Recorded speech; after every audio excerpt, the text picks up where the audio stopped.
Well, hello everyone. We are back. Hope you had a great summer. I hope you had a well. We're still technically as we're doing this recording. If you're going to watch it later, this is the final day of summer. But welcome to the Shifts and Pucks podcast.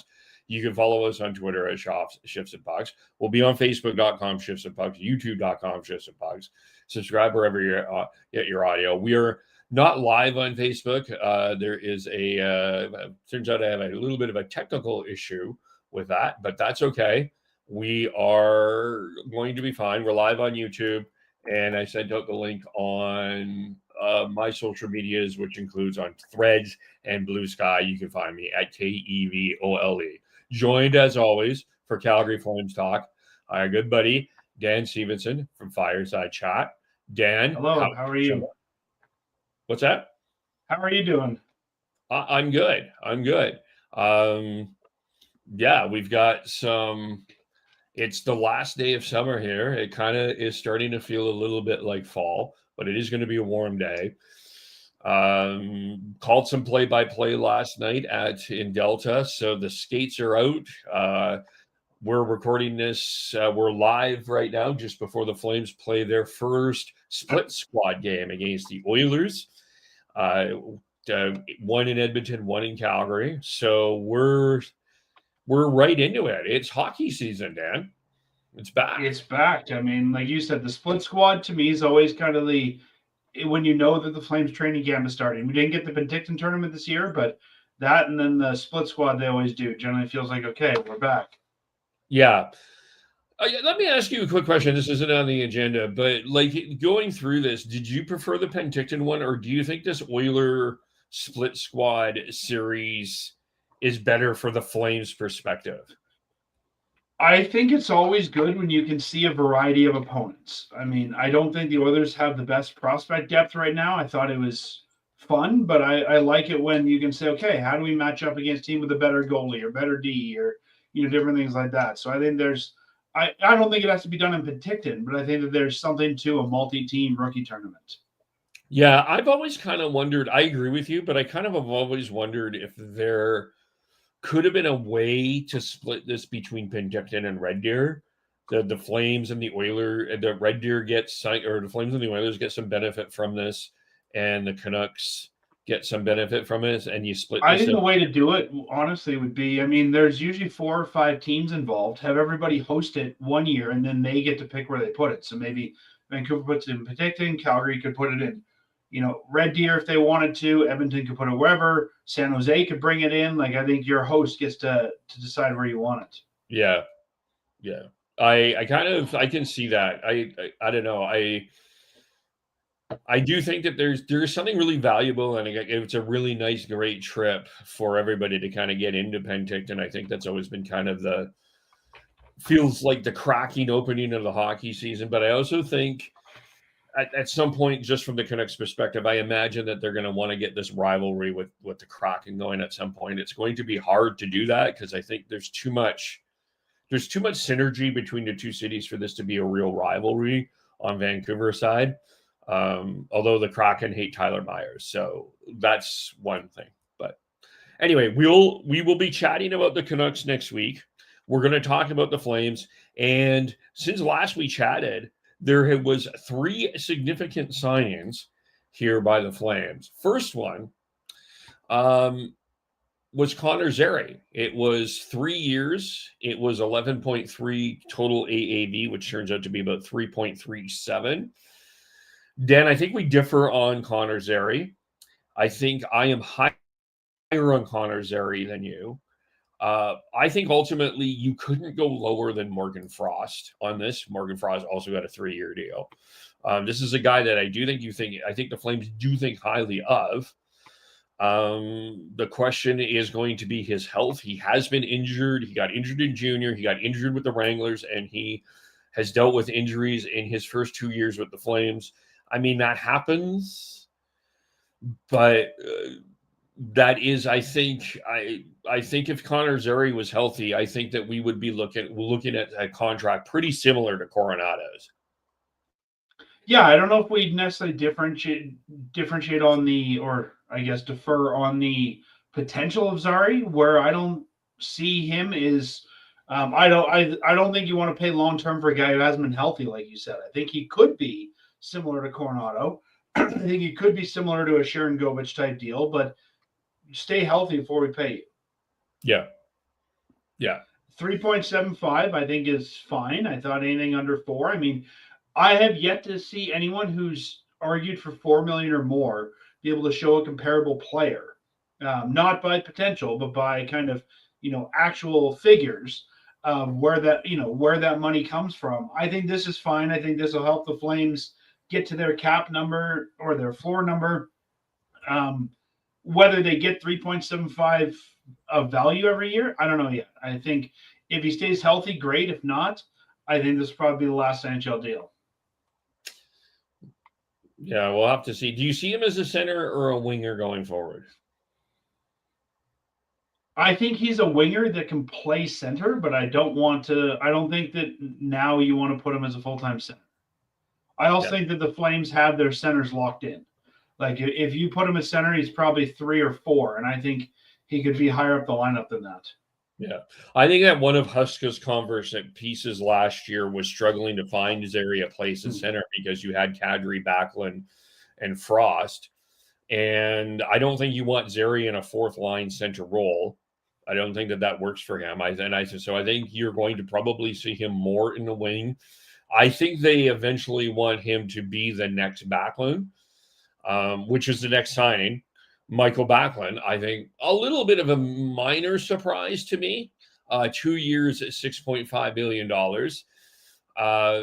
Actually, there's one before that, but we'll focus on this one because this changed into Zary. I think people were a little surprised that this happened. Were you? I didn't expect it to happen this early. I wasn't surprised they decided he wanted to stick around, but I didn't expect it to get done this early. Like, it was kind of first day of camp and it's done. This is a guy you can tell when he talks, he loves the city. The city loves him. They love his daughter, Tilly. You can tell in his comments that he's very proud of being a single jersey player. And if he wants to, be a Flame for life, I have to admire that, especially when the Flames have had some trouble retaining players. And, there's been this notion that maybe Calgary's not the place you want to be. I think you've got to credit Backlund for wanting to stay here. I've heard people say that you should leave because they need to put a young guy in the lineup. I don't think you've got a lot of young centers banging on the door that you need a couple spots for. And even rebuilding teams need veterans. If Backlund wants to stick around, I like the deal. I like the money. I have no problem with this. Yeah, I don't either. I do think there's been a little bit of negative feedback towards Backlund here this summer because, I mean, he played most of last season injured. I think people forget that. Like I think it was a pretty serious injury, if I remember correctly, a lower body injury. If I can't quite remember, but this guy has been the ultimate matchup guy to whatever first line opponent that has come through here, whether it be McDavid, Bergeron.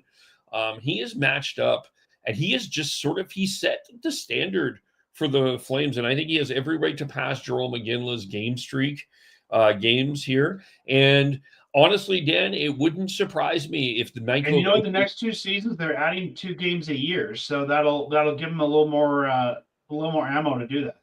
Yeah, and Dan, 284. I wouldn't be surprised in the New Scotia place if they're building an office that has a nameplate with Michael Backlund in it. I could see him being part of the management team going forward. I think he's going to be a lifer within this organization. He's talked about, he and Connie played together and how much he appreciates Connie. So I agree, whether it's in the front office or on the bench or with the Wranglers, you can tell that he wants to stay in Calgary, right? I mean, he made that evident. So yeah, I think he'll be part of this organization as long as he wants to be. Yeah. Yep. And you're right. I mean, he's not taking a spot from anybody in this lineup. Like Cole Reshny is not ready. Theo Stocksilly is not ready. They aren't sure about Connor Zary. He's not taking a spot. I think that is a bit of a misnomer. I think the 11th straight year he got at least one Selke vote this year too, or last season, and I think that is pretty significant. I think that Michael Backlund does have the respect of the National Hockey League. I mean, that contract though, if it goes sideways and they want to trade Backlund to see if they can get him a cup, that's not a terrible contract for someone like Florida to pick up. Or it does have a full no move clause next year, and then in the last year, a full no move clause through December 31st, 2027, and a 10-team no move starting January 1st, 2028.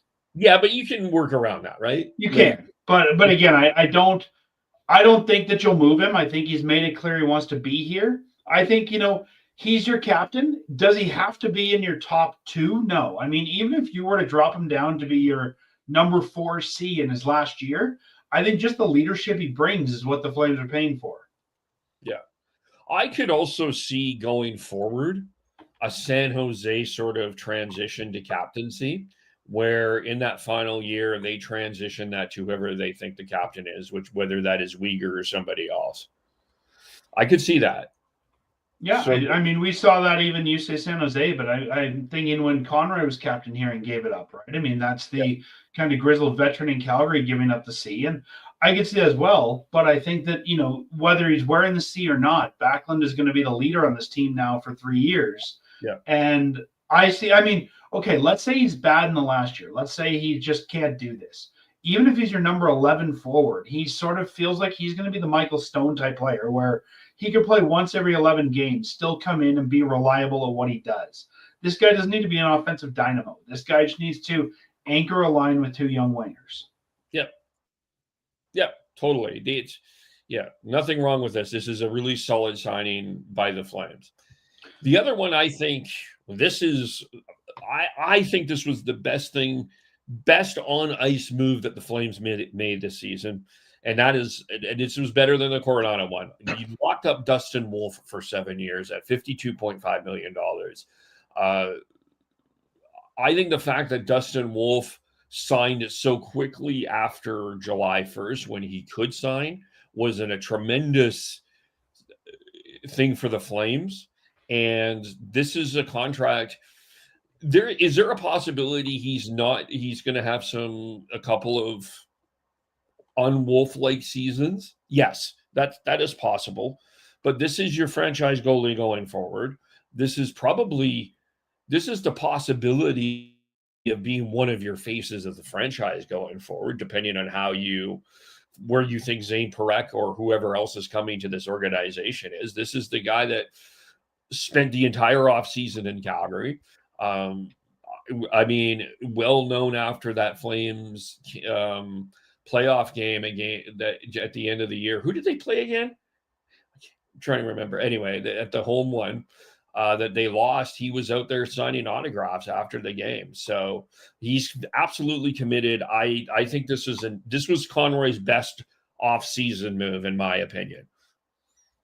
Yeah, I agree. And, there's been a lot of discussion about Americans not want to be here and Calgary not being a place people want to be. And I think the fact that a young goaltender who really could go anywhere he wants to, when he becomes free agent, would probably have 32 teams bidding for his service to lock up 7 years and, let Calgary buy some UFA years from him for 7.5, I think shows that, that and the Backlund deal together show Calgary is a place you want to be. And it's a great city to be in. And this deal is only going to get better for the Flames as it goes on. I mean, we're seeing guys who have Vezina nods already making north of $10 million.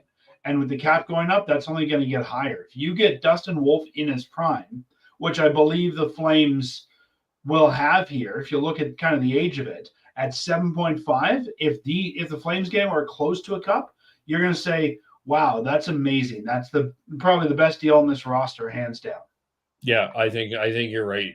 I think you're right, because there's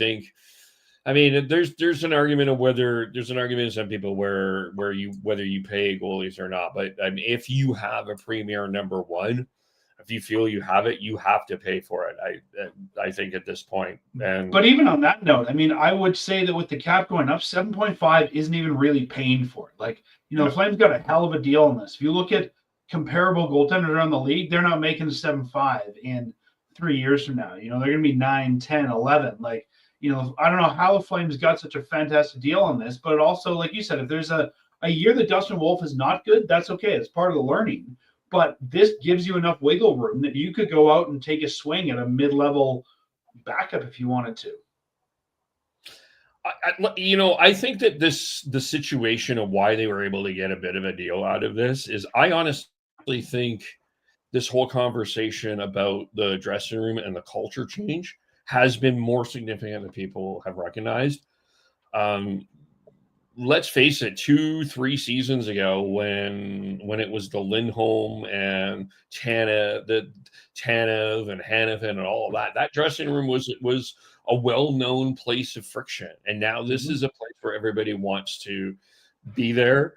I think that they've kind of been united in the fact that they're the underdogs and nobody respects them. And I also think that you're right. I think that they recognize that Calgary is a really great city to play in. And there's lots of things that are going on. Like, do they have I haven't been in Calgary in a while, Dan, but I haven't heard that. Have palm trees been added in Calgary? I think there's a couple in Devonian Gardens. Oh, that's fair. Okay. There's always been palm trees in Devonian Gardens, but there's no ocean in Calgary, though. That has not happened yet.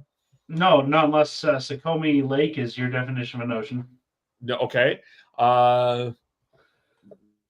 What else? Yeah, there's So all of these other amenities that everybody and we've heard both Backlund and Wolf talk about the new building, and I think that's where a lot of this excitement's coming from as well. Yeah, I think the new building has been a huge add. I really do. I think that's the other thing is that I think that is what is attracting free agents as well. And I think that there's not a lot of noise. I think Calgary, in terms of a Canadian market, is probably one of the quiet. Like the four loud ones are Vancouver, Toronto, Edmonton, and maybe Montreal. And there's three quieter ones. And I think Calgary is one of the quieter ones, which I think makes it easier for some players to deal with.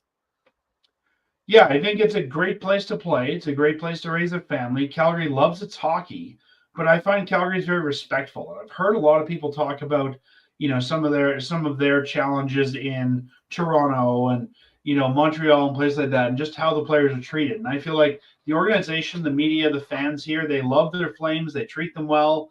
It's a great place to raise a family. Dustin Wolf doesn't have a family, but a great place, obviously, for a single guy as well. Like, I really think that it's great to see this turning around, and that it's not just, players wanting out, like you said. And I mean, it's easy to say, even with the dressing room culture changing, that the Flames are a couple years away from winning. You know what? I'll just go somewhere else in the meantime. It's nice to see the guys committed to helping make this happen. Yeah. And I think Connery's done a really good job, as well as just trying to control. Wrong word, control, but I think he's changed the atmosphere around that room. I think just his humor. It seems like just a lighter place in Calgary, where I think Tree Living was a little bit more heavier. And we had the Tree Living era. We had the Sutter era. I mean, now I think they've got the coach that the players want. They've got the GM the players want. I think this has really been turned around to sort of be a, players first organization. Yeah. The other one we forgot, or I additionally forgot, and I thought we talked about him, but we did not. It is Martin Pospisil that got a deal as well. This was a 3-year, $7.5 million deal. I kind of am surprised on two things, Dan. I wondered if this would be a guy that would get you a veteran or a potential NHL type center or defenseman, pardon me, which I do think is a gaping hole in this lineup. But that's the first thing. And I'm kind of surprised that they've started him at training camp at center, which I didn't think worked last year. I'm a little surprised they're putting him in that same position.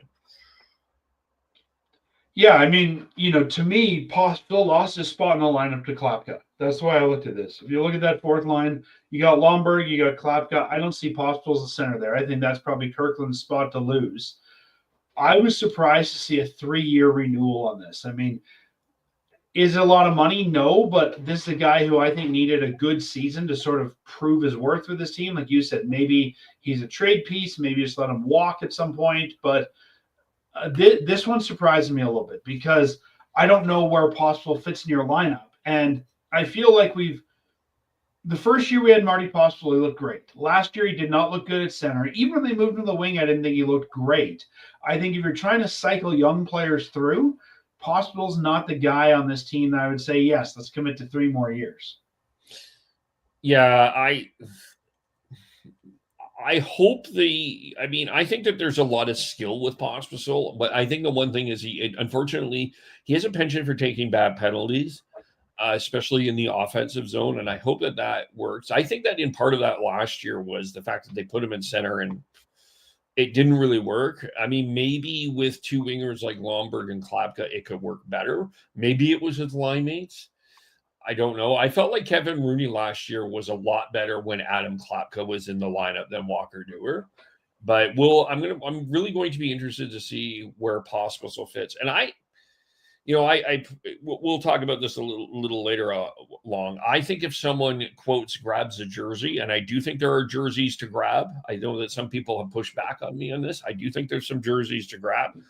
I think Pospisil. I still think that's a guy that you could end up trading for a defenseman, which is still a hole. I think that Marty Pospisil probably starts the season in the press box as the number 13 or 14 forward is my thought on it. But like, I don't see the significant upside. And the other thing that confused me about the contract is like Ryan Lomberg, $2 million. I think that's rich for an enforcer, but Lomberg does so much more behind the scenes. He's become a fan favorite. Is Pospisil worth $500,000 more than Lomberg? I would say no. No, but I think the upside for Pospisil is there, and I think you're starting the contracts are starting to be paid for in terms of upside. Yeah, even that. I don't know how much more upside there is. Like, I think we know what Marty Pospisil is at this point. Yeah, I do too. But can he do it? I think there's room for him to be better at it. Maybe. We'll see. This one confused me. I think this is we always see GMs, often it's the guys they've drafted or the guys they've seen through, sort of be loyal to those guys, sometimes to a detriment. And this feels like Connie, kind of signing his guy. I think Pospisil would have been easy to move on a 1 year if the Flames wanted to move him, because before he signed this, he was on $1 million for this year, and that was easy to move. I think if you want to trade him now at 2.5 for 3 years, I think that makes it more difficult to move this guy. Yeah, the offseason was full of difficult moves. I do think we're going to see some hockey trades here as we get into the regular season, but we'll see. I mean, it might have to be money for money for that, but I could still see it depending on what happens here. I'm on a wait and see for Pospisil, and also I can see it too. But I think that if you're a team that feels like you need some muscle, to grab him for $1 million is a no-brainer. To grab 3 years at 2.5, that might give you some pause. Fair.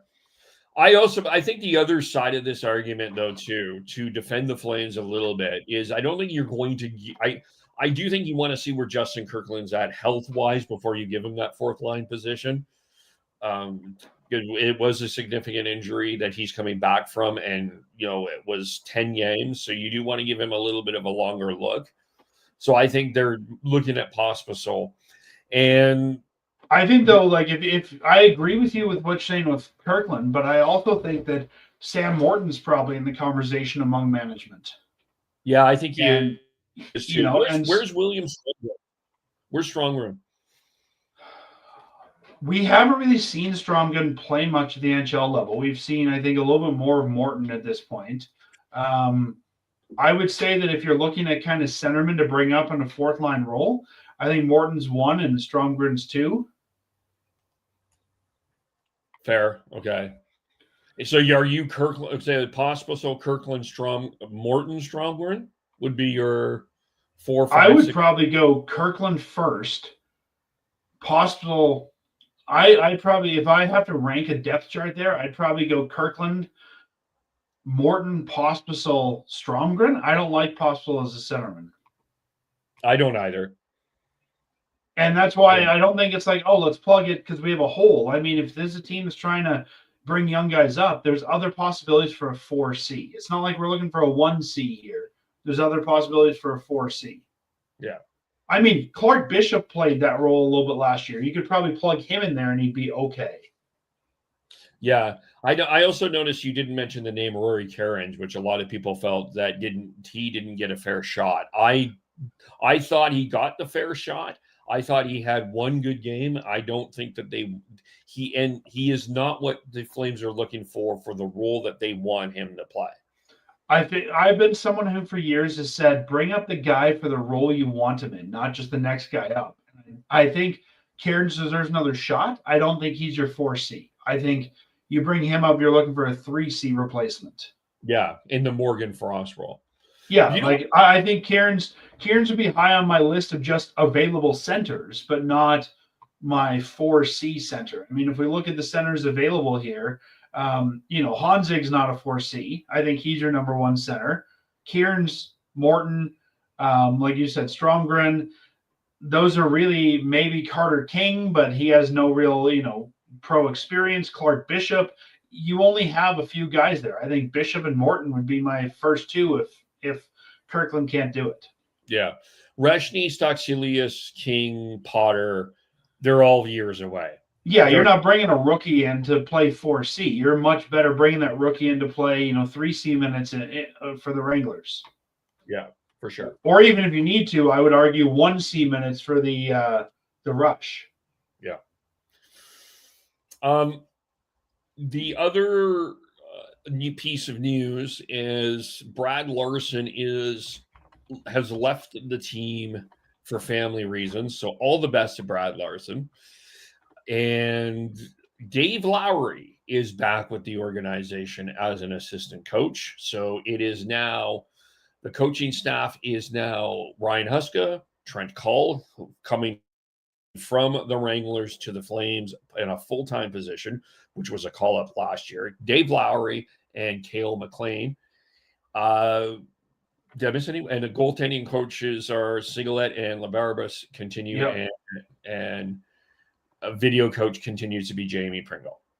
So no change. The most significant new change is Dave Lowry, although Trent Cull, who did a fantastic job adjusting the penalty kill in the second half of the year. It was at 90% after being woefully not 90% for the first half. I like that they brought in a guy that has some head coaching experience. He was the interim when he replaced Paul Maurice in the COVID bubble year.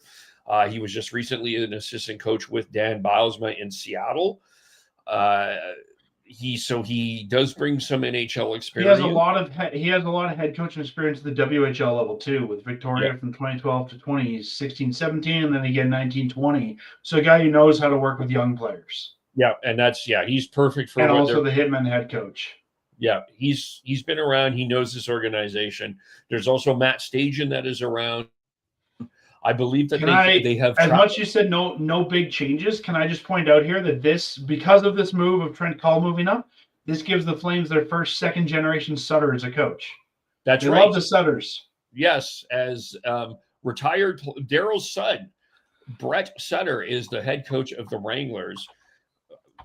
That is fascinating to me, but we'll see how that works.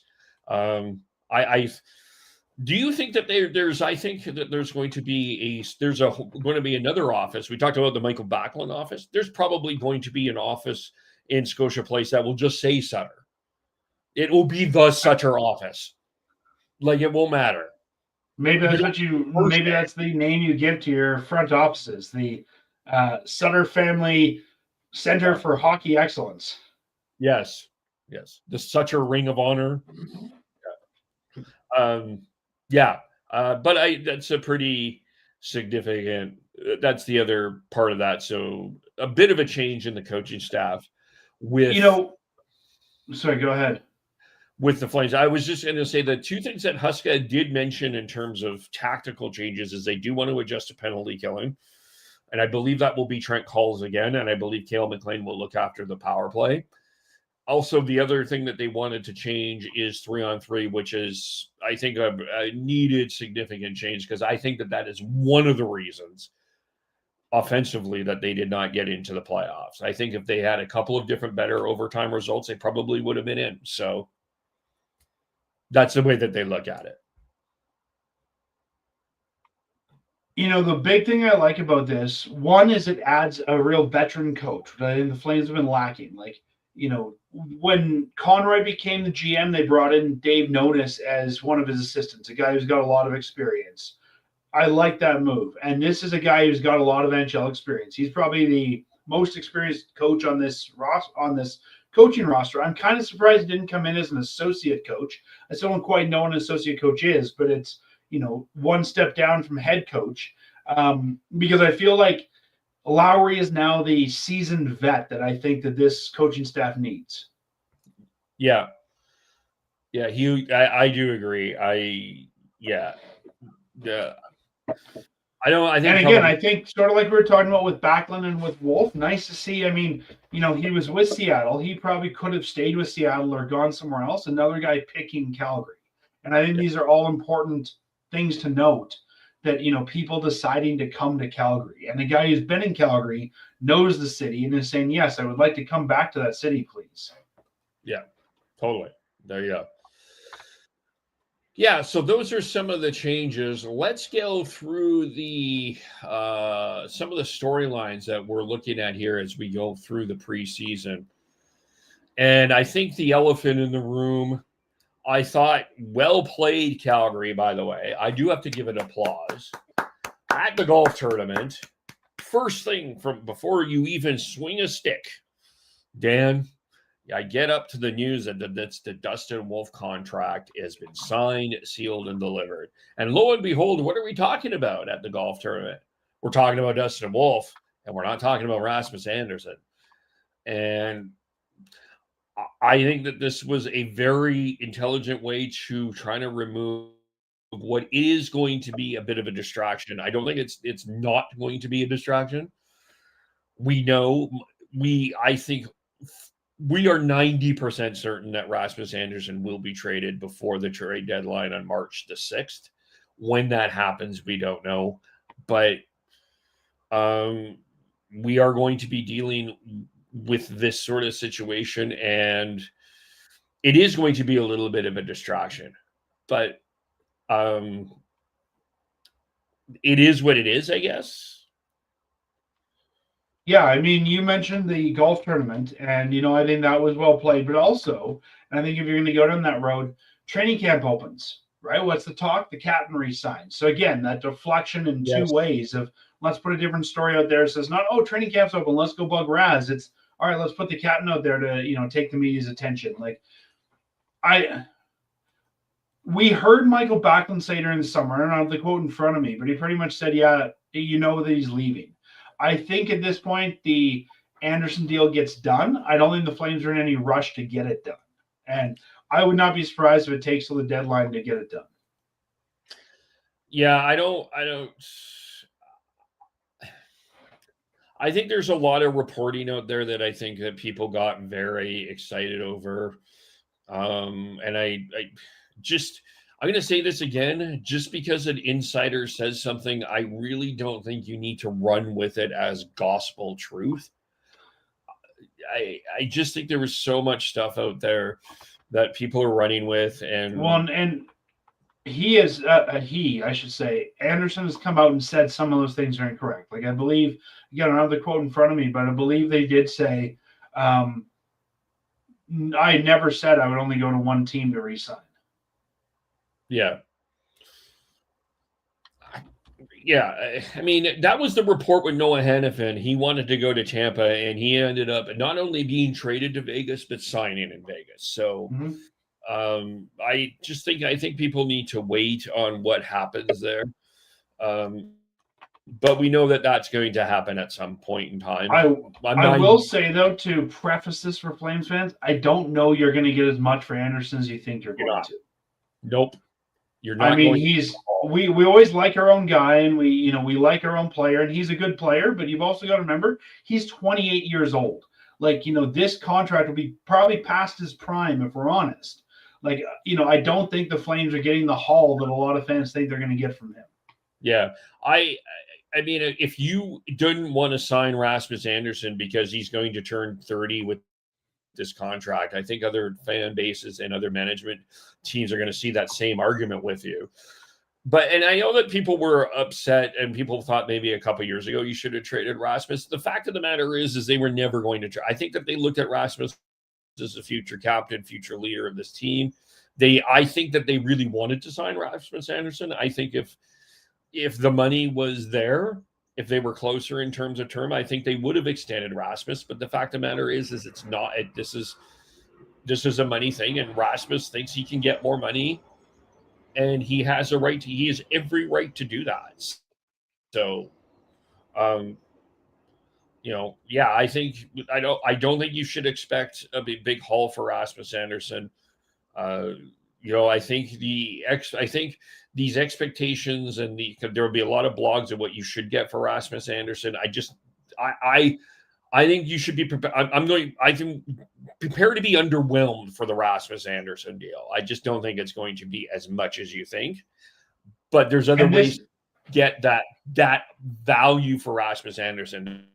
There's other ways to do it. And this is an unpopular opinion, again, I think, because a lot of Flames fans feel they're going to get a haul for Andersson. I think there's still an argument to be made to keep him. Like, I still think that if you look at the blue line, you need him. If you don't think you're going to get much for him, instead of moving him for little, I still think there's an argument to be made to sign him for 2-3 years, sort of like you just did with the captain, and keep him here to help develop those young defensemen. Does he need to be the Rasmus Andersson of 3 years ago? No, not at that point.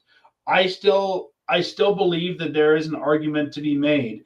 And knowing how Conroy feels about him, I would not be surprised if we end the season with Andersson still wearing a flaming C and committed to a couple more.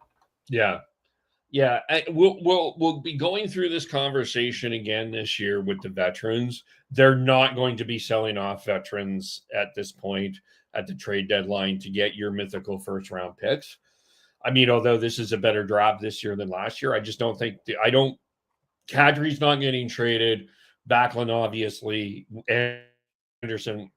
The only one that I think is a possibility is maybe Blake Coleman.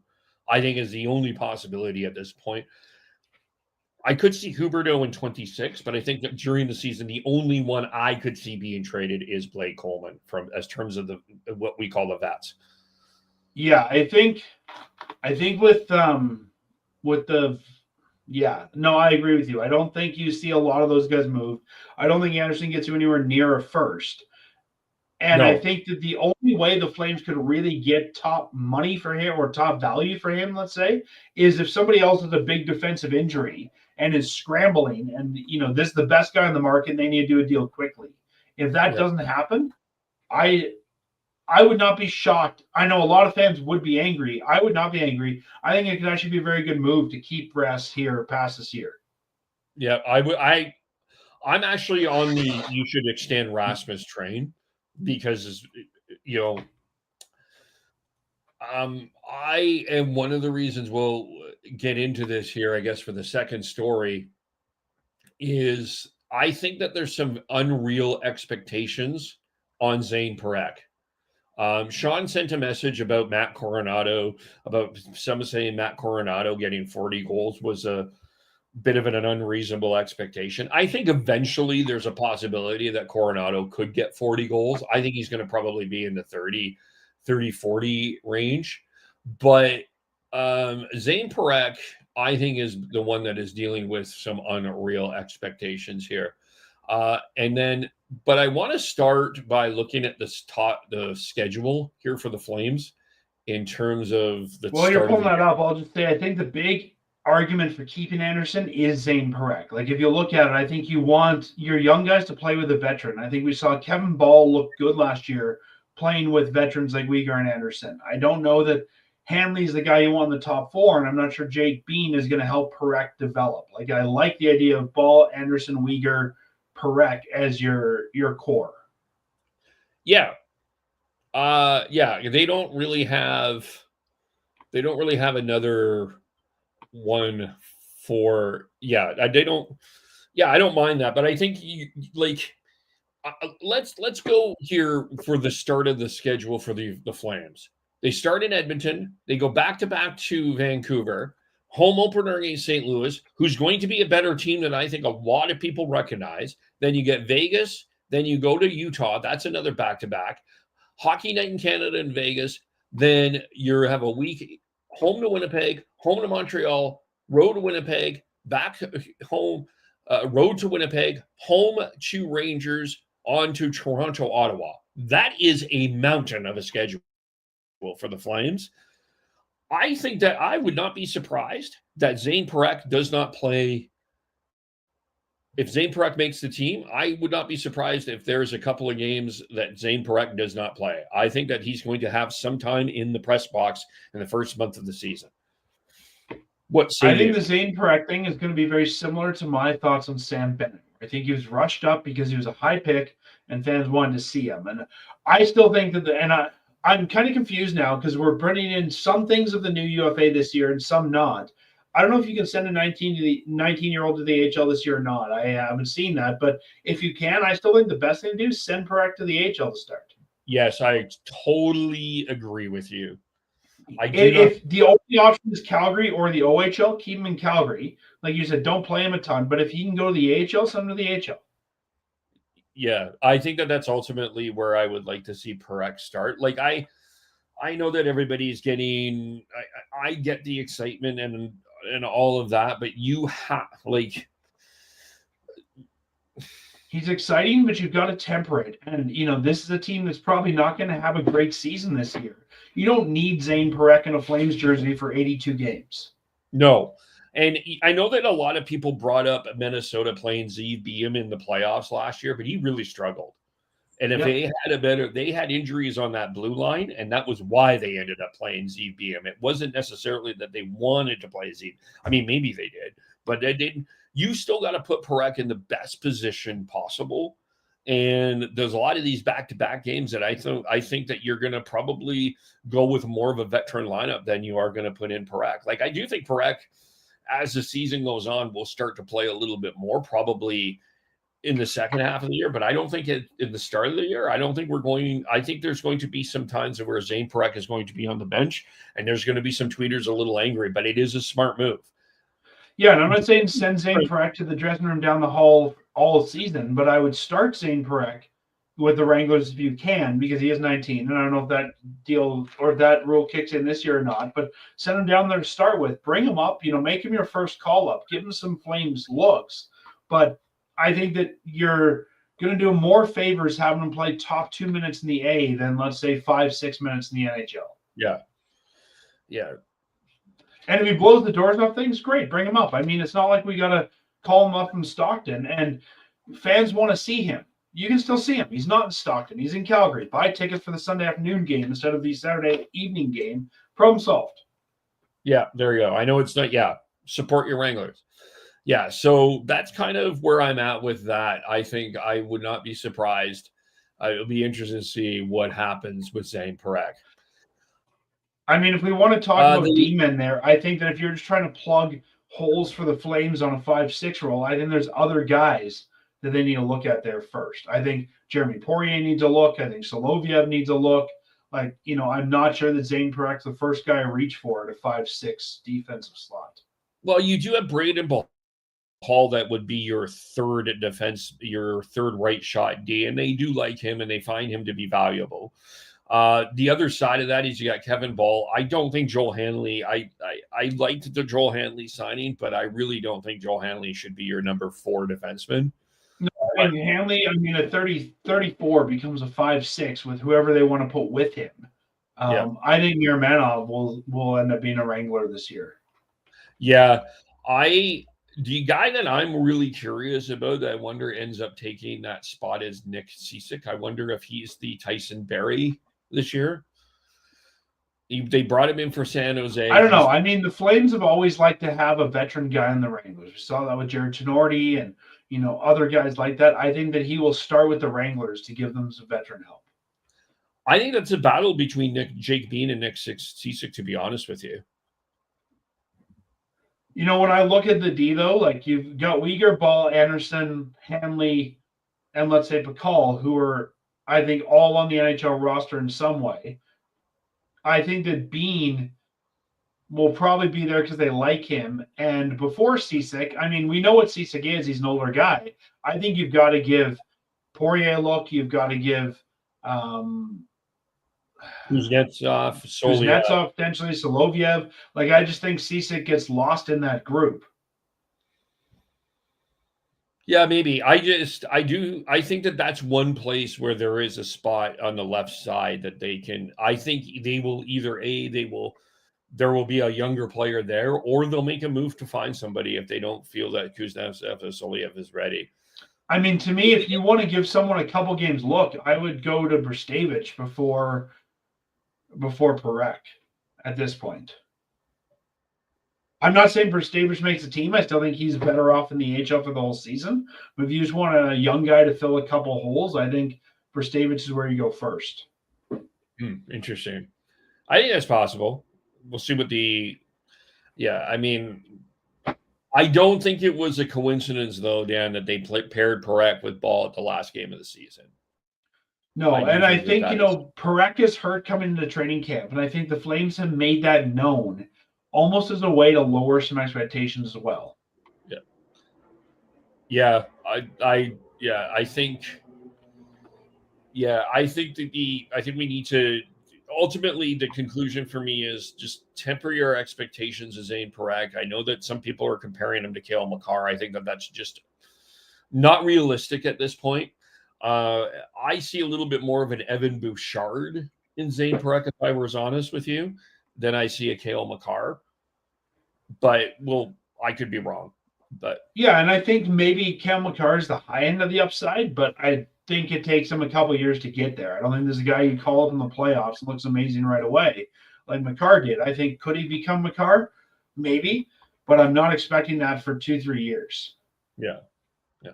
And it's really not fair to, like, when you look at some situations, I think to be cautious, just because a player, something worked in another organization doesn't mean that this will work in this organization, and vice versa, right? So, and we've also seen a lot of guys look great in junior, and it doesn't translate the same way to the NHL.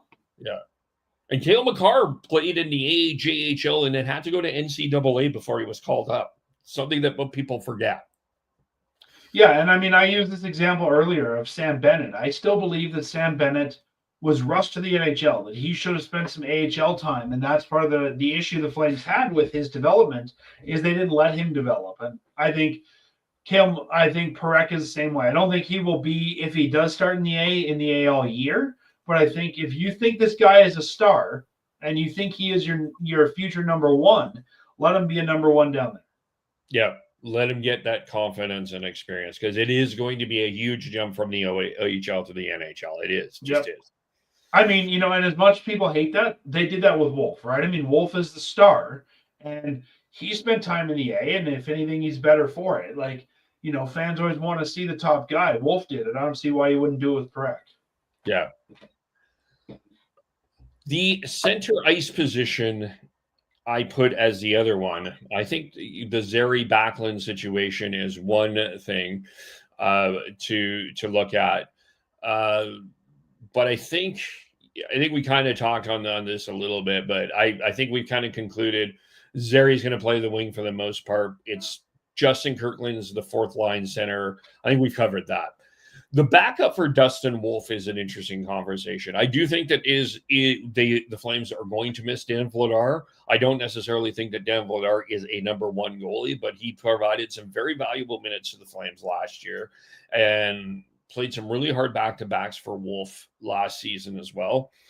I think ultimately it's Devin Cooley's spot to lose. That being said, I think that the Flames are going, if there's someone on the waiver wire that they feel is going to be a fit for that backup spot, I think they're going to have a long look at that. I'm not convinced they're going with Cooley and Prosvetov. I'm not convinced that's the answer that they have. See, I still think that Prosvetov, who's Russian, played in the KHL last year. I don't know that he comes over to North America without some sort of assurance that he will be in the NHL. Or, I mean, we've seen this too, that if he gets sent down, they just, release him and let him go back. Like, I think, I don't know that it is Cooley's to lose. I think it's Prosvetov's and Cooley's to win.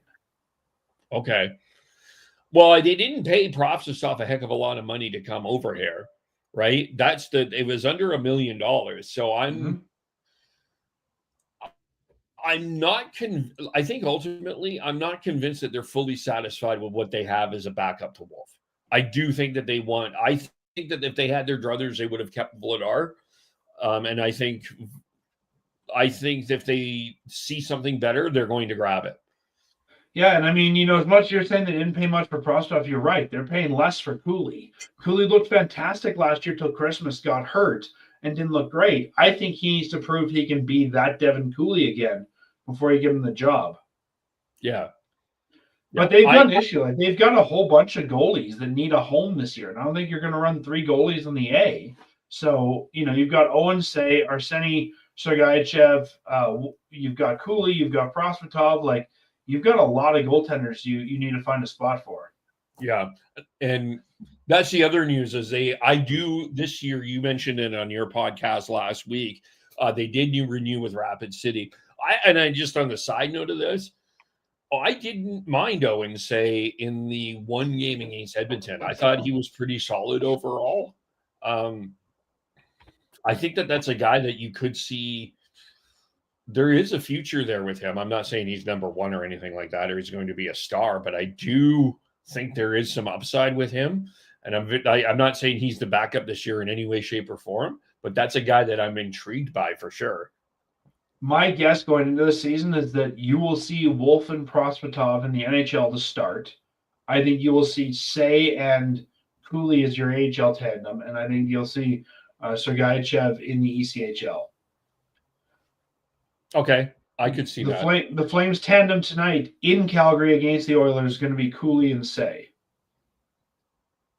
Interesting, yeah. So, and the tandem in Edmonton is going to be Prosvetov and Sergeyev.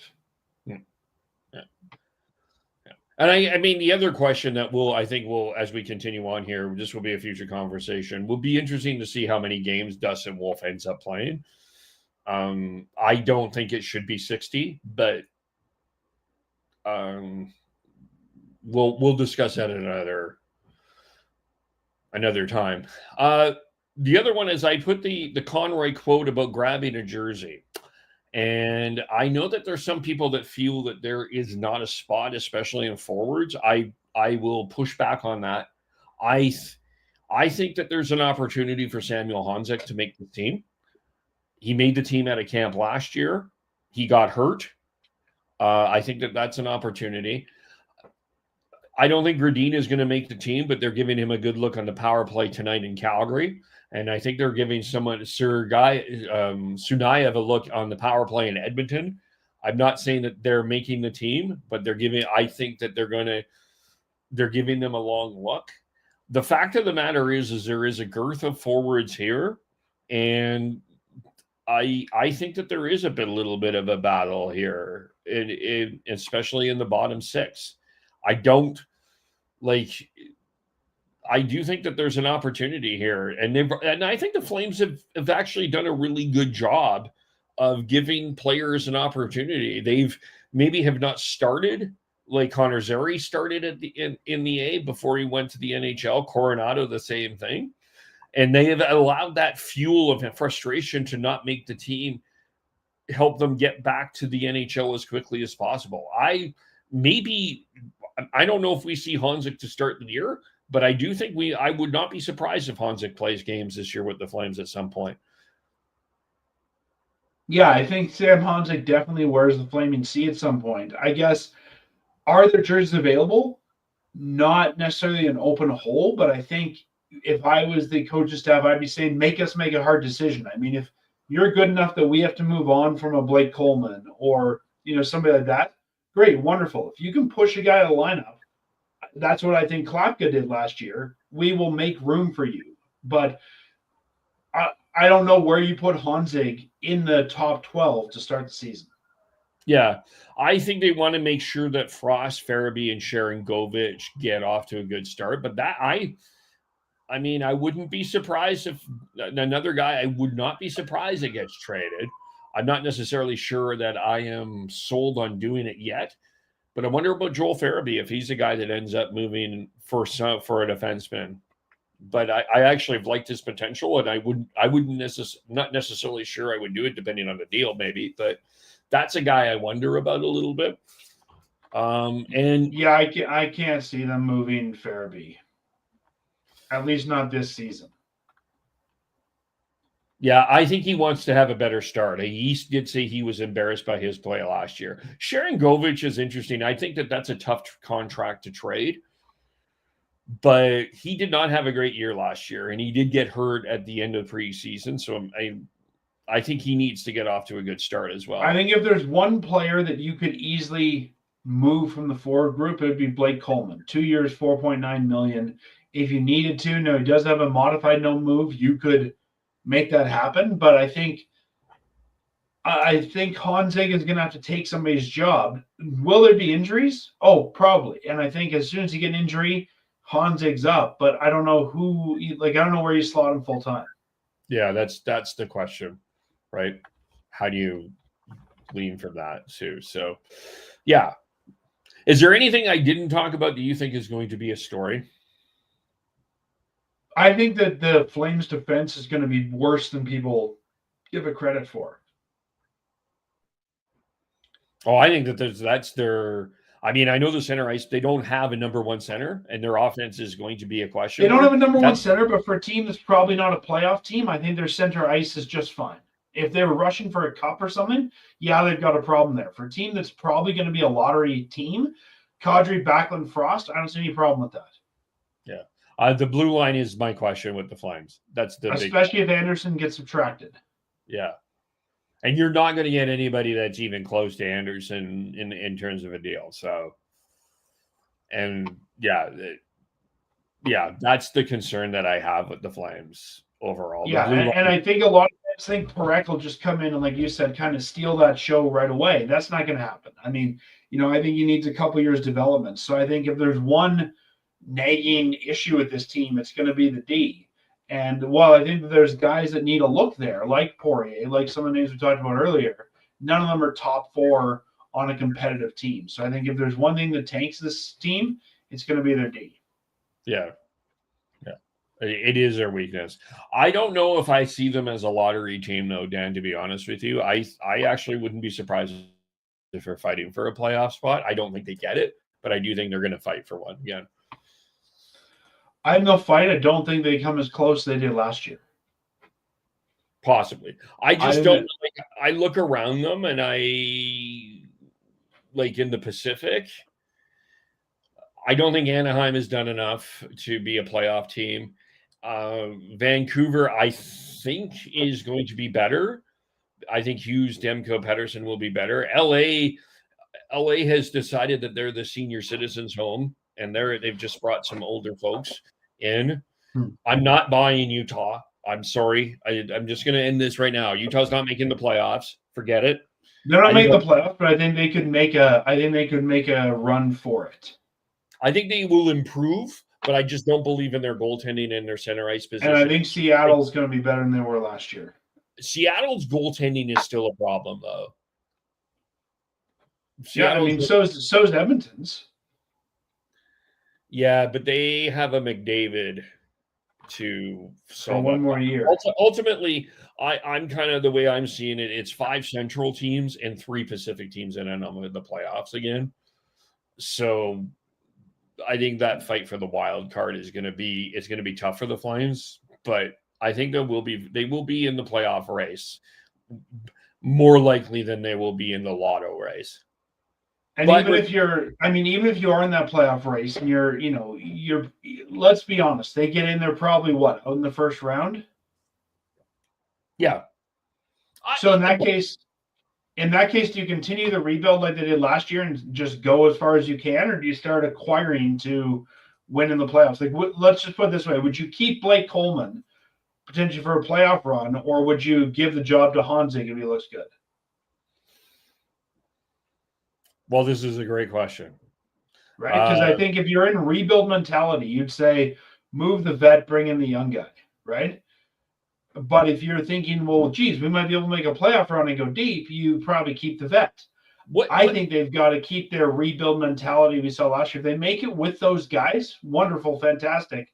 Go as far as you can. But I think you've got to keep the mentality of giving young guys opportunities. Here's kind of the thing, I guess, for me. What would be wrong with having one round of playoff experience? I don't think anything, and I'm not against it, but do you keep the vets for that? Like, I guess what I'm saying is, do you keep Coleman if you think he could win you a round, or do you say, and I'm totally for this, let's go for, I don't think the Flames will be anywhere where they're going to be near even if they're in the lottery, they're not going to be near the first round pick.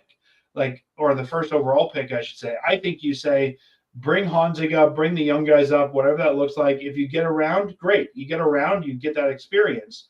But I wouldn't bulk up for that. No, and they didn't last year. They didn't bring anybody in. So I think that that's probably going to be the same status quo.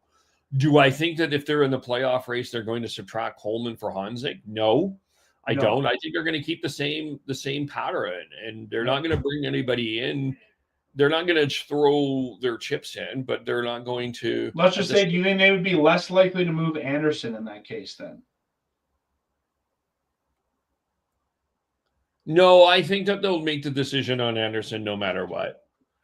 I think Conroy will learn. What Conroy will not do. I mean, I don't think it is even a fair comparison because the reality was that Calgary was in a cup contention position with Goodrow and Tkachuk when Goodrow was a UFA. They were first in the Pacific at the time. I think they just came off a really good game against the Colorado Avalanche. I think a lot of people looked at them as a Final Four team. So I don't think that that's a fair comparison. But I do think that the Flames will look at the situation with Rasmus Andersson, and they will move him no matter what. And I think the team, I think that I'm not an insider, but this is my speculation of what probably happened, which came from the Backlund quote. I think Conroy and Backlund, or Conroy and leadership group, had a conversation, and I think everybody is aware and is on the same page of what's going to happen. Or the possibility of what's going to happen. Like I said, I can still see and wouldn't be surprised if we're talking after the deadline and we have a new contract for number 4. I think it's one of those things of let's look around, let's see what we can do. But if the best option is to keep you, we're going to keep you. Yeah, sometimes the best trade isn't making a trade. I think people sometimes you end up signing the guy because you're not going to get the trade that you want, right? Let's take different situation for sure, but the completely mishandled, totally different topic in that. But the Canucks didn't trade Besser last year, probably because they didn't get the offers that they wanted for him. And you can't make a trade just because you're going to lose a free agent, right? Like, I mean, it was a bit different a couple of years ago, but this is just one guy with Rasmus Andersson, right? It's not going to reshape your franchise if you end up trading him and getting nothing for him. There's other ways around. There's creative ways around doing that. Yeah. And if you listen to him talk, I mean, he loves the city. He hates the Oilers. Like he's a perfect Flame. Yeah. I mean, I think it's going to be wonderful theater with Rasmus and the betrayer of all the heel turn betrayer of the Shield, Andrew Mangiapane, the first game of the year. You think that there's going to be a stare down? Yeah, that's true because Mangiapane is now in Edmonton. Yeah, moldy bread guy. Actually, if you look at the Edmonton lineup for tonight, they're sending former Flame Curtis Lazar here to win the game for them. Oh, that'll be exciting too. Curtis Lazar. Yeah. He might be the biggest name on the roster coming to Calgary. But okay, let me throw a different scenario at you.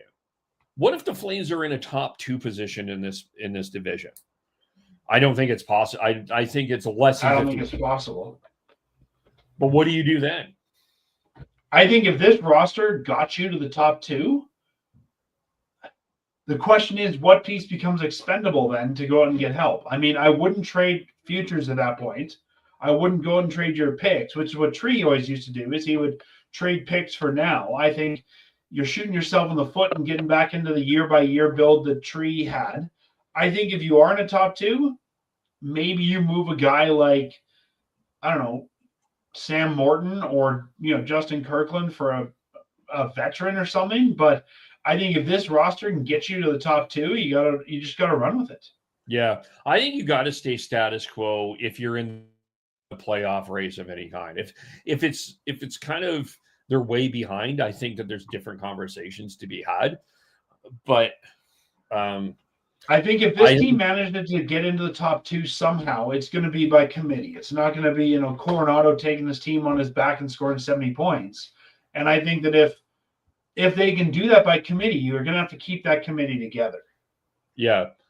And I think it'd be an absolute miracle. There would have to be like an absolute miracle for that to happen. Like, I just don't see it, to be honest with you. But,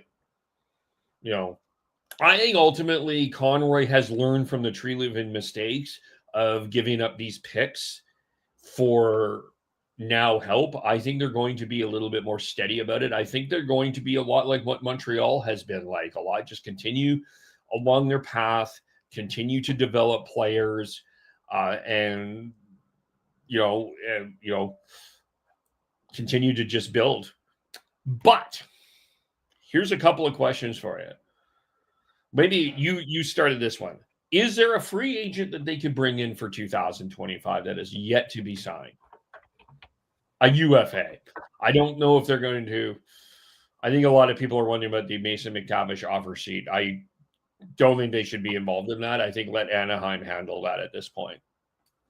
Because you're going to give up a lot for Mason McTavish. And I love Mason McTavish, but I don't think for the future of the Flames that it's worth it. Yeah, I don't think for the assets you would give up, it'd be worth it. I'm surprised, honestly, that Jack Roslovic is still a free agent. He's a centerman, 28 years old, got 39 points last year. If you are saying, geez, we could use one more centerman because Postel's not cutting it, I would be okay with looking at a 1 year on Roslovic. Sounds like he wants more than 1 year. Maybe, but I mean, obviously he's not getting it because it's September 20-something, and he's still a free agent. So at some point, I want a Corvette too. It's not going to appear in my driveway tomorrow. You've got to take what you're given. Oh, okay. Hold on, guys. Guys, send back the Corvette. Okay? It's not, he doesn't want it. There. I was going to send you a Corvette. Right? Like, I mean, Roslovic wants more than 1 year. I would tell him, come in for 1 year, prove it, and then someone will give you multiple. There's a couple guys out there. I'm going to take out guys who are on a PTO right now because I don't know that they're, worth looking at. But even if you look at the D, if you want to shore up the D, I mean, David Savard you could bring in. He got 15 points last year. I mean, he's 34, but if you just need to shore up some D, Alec Martinez is 38. Like, there's TJ Brody still a free agent. Like, there's some possibilities if you do want to go with a more veteran-laden lineup. I do think they want the young guys to have a little bit of a look. And I think you give the young guys a look, but do you fill a spot with a young guy because they're the best you've got, or do you go out and find the right guy? I think that you look young first because this has been sort of the commitment that you've given to your organization. And if something doesn't work, you bring in, like they had an opportunity last year to bring Derek Ryan in on waivers and they decided not to, right? Yep. There's a lot of people wanted an upgrade of Kevin Rooney as the fourth line center. That was a talking point of last year and they didn't do it. So, yep. I don't necessarily. And, I'm honestly kind of surprised they really haven't brought anybody out on a PTO. Like usually the Flames bring in one or two veterans, like Tobias Reeder and guys like that. they haven't brought anybody in. I think that kind of tells you, like you said, that, yeah, okay, this team is willing to, to look internally. Yeah. But I also look at this lineup, though, in terms of youth. It's not spectacular, but I think any hole they have, they can plug with what they've got. Yes, I really believe that. I think Matt V, I don't think Matt V. Gradin is quite ready yet, but that guy has a lot of talent. Sunayev has a really good shot. But if you're looking at talent for this year, I think Hansig on the forward side, Morton, who we talked about, there's enough kind of older AHL guys that this team's not going to be looking for 1C, but if you just need a guy to come in your third line to, play some games, they've got those guys. Okay. Yep. I think so too. Same on the D. And I think, honestly, with some of these guys, if you don't use them this year, you've got a guy like Poirier. If you don't, he's, I think, 24. If you don't use them this year, when are you going to use them? I think at some point you've got to move on from these guys. Yeah. Poirier is another guy I'll be interested in as well. As I said, I still think there is room on that left side D for someone to jump in. There's jerseys to grab. Okay, we talked about this year. I want to look a little bit ahead, and I know that this is going to sound a little bit ridiculous, but I've been kind of watching this a little bit. So hear me out. The Flames got Coronado done. They got Wolf done. Pretty long-term deals. You've got a new arena in Scotia Place that is brand new that a lot of people are going to be really excited about. It really sounds like they're building this team to be good at the time that this Scotia Place is open, which, from my understanding, the shovels have been in the ground. You can confirm this. You live there. And it looks like things are progressing, and we're actually going to see this actual center, not arena, be built. What did the Flames do in the offseason of 2026? They've got the cap space to do some very interesting things. And they do, but I'm not sure. I don't think they're ready to take a big swing yet. Okay, hold on. Let me just toss a ridiculous scenario at you. The Edmonton Oilers defeated the Calgary Flames a few years ago and wrecked this franchise for years to come. What is the ultimate way to gain revenge on the Edmonton Oilers? Is if you can't beat them, find someone that will join you. I think that they are going to have a long discussion about finding a way to bring Connor McDavid into Calgary. I don't think it will happen, but I think that this is on the table, Dan. I really do. If I could make an argument that the Flames have done a better job at building the team around what Connor McDavid has wanted than the Oilers have, especially in goal, without question, the Flames are in better shape in goal. I think the Flames prospect pool, you said it, you watched it, we all watched it. As much as everybody is salivating over Savoy and Howard, after that, there's not a lot there. The Flames were clearly the better team in both games. I wonder if they make a run. If it's not McDavid, I think they're going to go after they're going to try to get a big fish in this 2026 offseason. Do they get one? I don't know, but I think they're going to have a look at it. The caution I would have with McDavid is, yes, he looks good, but just like Andersson, he's 28. And this is a guy who's going to probably want an 8-year deal. I don't know that I want a mid-30s Connor McDavid making, say, $15 million. I don't know how effective he's going to be at that point. If you're really wanting to take a run at this, I don't think you want to have what could end up being very bad money down the road. I think it would be I don't think that they're just going to go after willy-nilly free agents. I think that they're going to be very thoughtful. I think it would be it would be probably one of the big two centers, McDavid or Eichel. I don't think it would be Kaprizov. I think as a winger, I think that wouldn't be well spent money for them. They've always needed that center. I wonder if one of them doesn't sign, and it's possible that they will sign. I think both will probably end up signing with their teams, but I do think the Flames are. Everybody's talking about what Toronto is going to do with McDavid, but they're forgetting that there's other teams that are making the same preparations as well. If the Flames are going to swing big for a center, I would almost rather they go younger and look at someone like Martin Nikas, who will be 27 at that point. Or even looking at a guy, if you want to go a little bit older, somebody like a Adrian Kempe or Nick Schmaltz, somebody like that, who might not be your elite number one, but will be able to, I kind of look at like a Jari Hudler type move when they did that. An older guy can come in and fill that role well, but you're not going to run your franchise around. I think Eichel goes elsewhere. I think McDavid goes elsewhere. I don't think you get Kyle Connor. To me, those are the top 3 forwards available.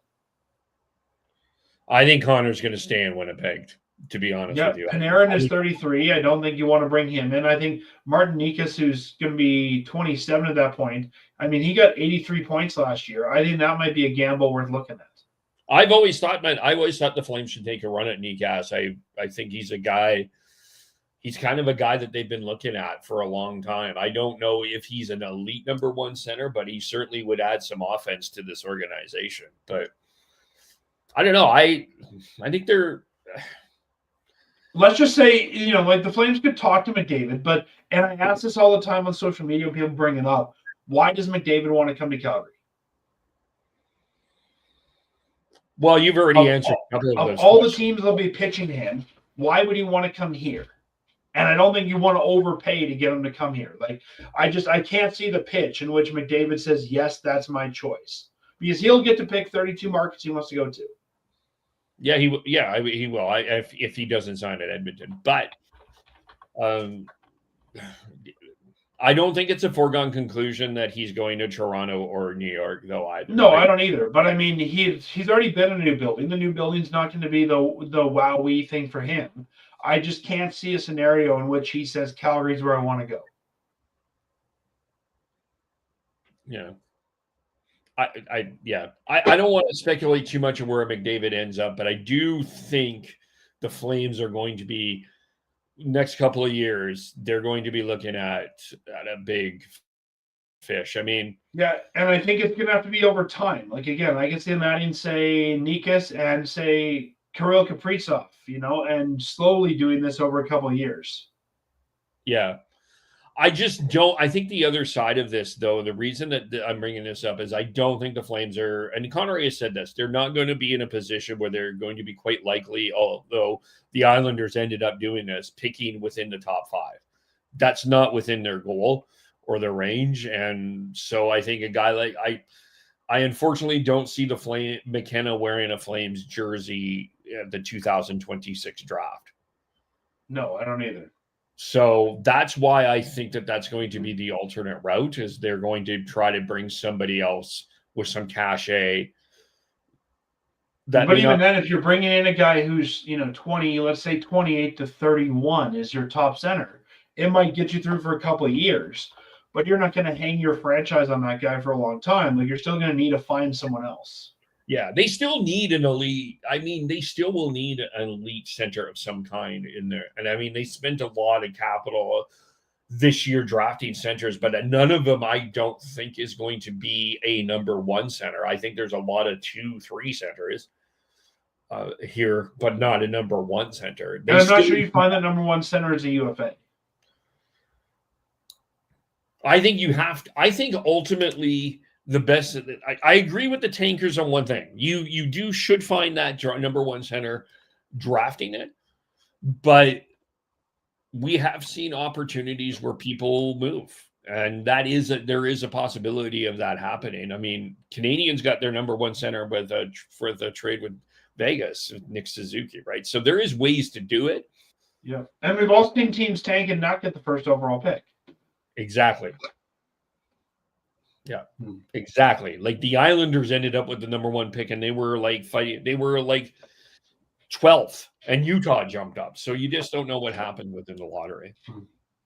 Okay, so here's an interesting scenario for you then. If you're willing to give up the assets to get the number one center for your organization, and if he's available, do you make a run at RFA Connor Bedard? Like, to me, that becomes a more viable option than McDavid.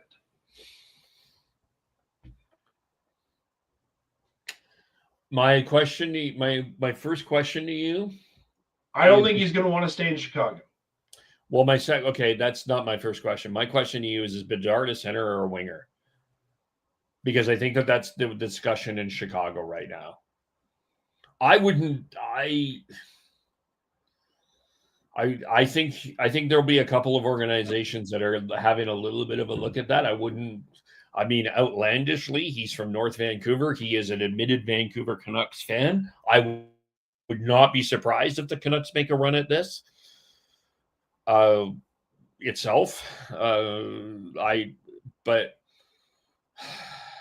I mean, if you're the Flames and if you think you're close, and that's the piece you're missing is the long-term centerman, and you're willing to give up all your draft capital, do it, because that's what it's going to take. It's going to take multiple firsts, multiple seconds. Like, if you're willing to go all in, is that the piece you go all in for? Here's my counter question to you. Who would you rather have, Bedard or Celebrini? Depends where I'm at as on the team. I don't know that Bedard is the best team guy. I really don't. He was scratched a couple of times I know that a lot of people don't like to hear this, but Hockey Canada did scratch him because they did not feel his defensive game was up to snuff. I think, honestly, like, if we look at the Flames as coming out of a rebuild, Bedard is 28. He's had some injuries. He's had some, headshots. I don't know how much. What's that? Do you mean McDavid? Or sorry, McDavid. Yeah, like, I don't know that McDavid is the guy I would want. I think he's old. I don't know that you're going to get a lot of useful life out of him, but you're going to sell a ton of jerseys.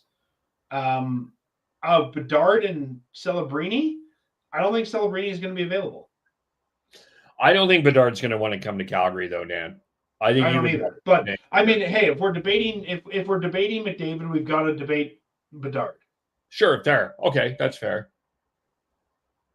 That's fair. I agree with you. I don't think he's going to stay in Chicago. I don't think he would come here. But at the same time, if the Flames tell him, "Look, we're going all in for you," I could see a scenario where maybe he does. I don't think it's out of the question. If he thinks he's a center and someone else says we're going to bring you in as a winger, and he says, "Wow, Calgary's bringing me in. Look at all these cool pieces they've got. It's a new building. I'm going to be their number 1C. I'm going to sell a whole bunch of jerseys there." I can see the pitch working. But I don't know Calgary wants to spend those assets. I'm not sure it's the right thing to do. I mean, that's the question I think that everybody is going to, like, if you're Chicago, you have a very interesting question in front of you because it's quite likely you're in a top 5 position. Now, if you pick first, you end up with Bedard and McKenna, which may not be too bad. Even if you're San Jose, you could end up with Celebrini and McKenna. And I'm going to tell people right now, I think you need to pay a lot of attention to San Jose. I think that they're not going to make the playoffs this year, but they are going to be a much better team than a lot of people think this year. I would be very much watching out for San Jose this year. I really like that celebration. I think it's going to surprise a lot of people. Yeah, I am very intrigued by the San Jose Sharks. I think that there's an argument. May sound a little ridiculous to some people. I think there's an argument that they could finish ahead of Anaheim this year. Yeah, I can see it for sure. Do I think they're a legitimate contender? No. No. But I think they could maybe do it for 1 year. Yeah. Yeah. But I mean, if you want to talk about big swings, I think you've got to talk about a potential swing for Bedard. Yeah. Yeah. I think this year ultimately it wasn't the year to make the big swing, but I think next year there is an opportunity to at least look at the pitch that's coming to the plate. And then you could decide what sort of swing you want to. Do you want to swing to the fences or do you want to hit a double or a single, right? Yeah, and I also don't want the Flames to go out and get a big name for the sake of getting a big name. Like, no. If it's not the right move, I'm okay to not make it at that point. just pulling up to prospect 27, way too early, but just to throw some potential if there's anybody significant here for nobody's NHL Draft Center. Couple of players that people are talking about for 2027 includes Simon Belarisky, Landon DuPont, who's a defenseman, Caden McGregor. There's another guy that a lot of people are going to be talking about. So we'll see what happens. And then, the next 2 off seasons are going to be interesting for the Flames. And I think this year will be interesting as well. And honestly, if I'm a big name free agent coming here, I mean, yes, you've got a new building and you're on the upswing. I think because Calgary has been up and down and all over the place in the last 5 years, I would say, show me you can do this. Show me a couple of years of success with what you've got before I commit long term. For sure. And I also don't think that, I think that the Flames, the other thing that with this conversation is important is they haven't had a lot of success in the UFA route over the years, right? No. James Neal didn't work out. There's been a bunch of others that have just, it's been unwise money. So I do think that they're going to be cautious on that. And I think it's becoming a little bit of a thing now too, that with a lot of teams, I just don't think the UFA market is what it used to be. Like, you can get a guy like Mitch Marner, sure, but some of these big fish, sure, you're going to take the run at, but you're not going to be overspending on some of, like, even the Adrian Kempe's. I don't see you throwing a heck of a lot of money at him, right? No, and I don't know because we're seeing the cap go up so much in the next couple of years. I also don't know what fair market value for some of these guys will be at that point. And I think that that's what we're trying to examine. Yeah, we are. But, I mean, I don't know. I think you're going to have to use this offseason as sort of your gauge for what will that be worth in 2 years. And you might not be willing to pay that price at that point. Yeah. Totally fair. Anything else that we, in terms of Flames, or things that you wanted to talk about? I think that's about it for this week. I'm excited for the split squad Battle of Alberta. Let's see if the Flames can go 4 for 4. Yeah. It's preseason. Who knows what happens? Knowing the Flames, they're going to win 4 for 4 and then lose the whole battle all year. Yeah, probably. And, although, I don't know if you battle the Oilers. They have taken the Oilers the last couple of years. Those have not been easy games for the Oilers. No, they haven't. I don't know if you've looked at the lineups for tonight. The lineup for Calgary in Calgary looks interesting. Backlund, Basha, Coleman, Coronado, Gradin, Honzig, Huberdeau, Kadri, Kirkland, Morton, Stromgren, Sunayev, and Zary up front. Andersson, Bean, Sissick, Hanley, Parekh, and Uyghur on the back end, and then Cooley and Say in net. So you've got a very veteran lineup coming to Calgary. And I think Edmonton's going to have a veteran lineup going to in Edmonton, right? I think they've got Frederick, Seth Griffith, Hamblin, Janmark, Lafreniere, Petrov, Pitlick, Podkolzin, Savoy, Stonehouse, and Tomasic up front. They've got Deneen, Millman, Nurse, Regula, Stetcher, and Woolman on defense at Edmonton, and then Picard and Tompkins in net. So I don't think a great roster for them either. It's an opening preseason roster for sure. Yeah, I mean, the roster Calgary sent to Edmonton is Battaglia, Bell, Bishop, Siona, Farabee, Ferk, Frost, Hunt, Kearns, Klapka, Lomberg, Postol up front, and then Ball, Herdig, Kuznetsov, Mirmanov, Morin, Pakal, and Soloviev on the back end, and Prosvetov and Sergeyev in net. I like Calgary's lineup in both cases much better. What do we know about this Hertig kid? It's interesting he's playing with Ball and opening preseason. Yeah, I mean, we don't know if they'll be. I was just reading out the numbers in order from the. I don't know if that's who will be paired together. I think Slinger had them as a pair. Could be, and I think in some cases, put them there and see what you've got. I mean, they like Hertig. I think that you see what you've got there, and I think Ball could bring out the best in him. Let's put it that way. Fair. I think Kevin Ball is going to be the defense whisperer. Rest in peace, Robert Redford, for the Flames for the future. I think so as well. Well, before we go, I did we'll do the promotion. Actually, let's do our promotions. And I did forget to do something at the beginning that we'll do at the end here. But tell us what you're going on with Fireside Chat. Fireside Chat is back. We're recording every week. We'll be recording Monday this week, so our show will probably come out on Tuesday, and we'll be talking about the split squad game. We'll talk about the captain's due contract and a few other Flames topics that have come up as well. You can find us wherever fine podcasts are found or at firesidechat.ca. We will chat Canucks next week. I might do a quick Flames pod to talk about the split squad. There's also going to be a Flames Canucks game to talk about on Wednesday for preseason as well in Vancouver. So that will be, I believe, in Abbotsford, and that will be a veteran lineup in Vancouver. They've already announced at least Demko and Garland off the top of my head are playing for sure. So that will probably be a tough. Flames will probably bring a younger lineup, but it'll be interesting to watch anyway. So we're planning to talk to Canucks next week. First time we've talked Canucks really in a long time. We will also have a special announcement next week. That's all I'm going to tease at this point. So follow us on Twitter, facebook.com, Shifts and Pucks, youtube.com, Shifts and Pucks. You can also subscribe wherever you can find podcasts.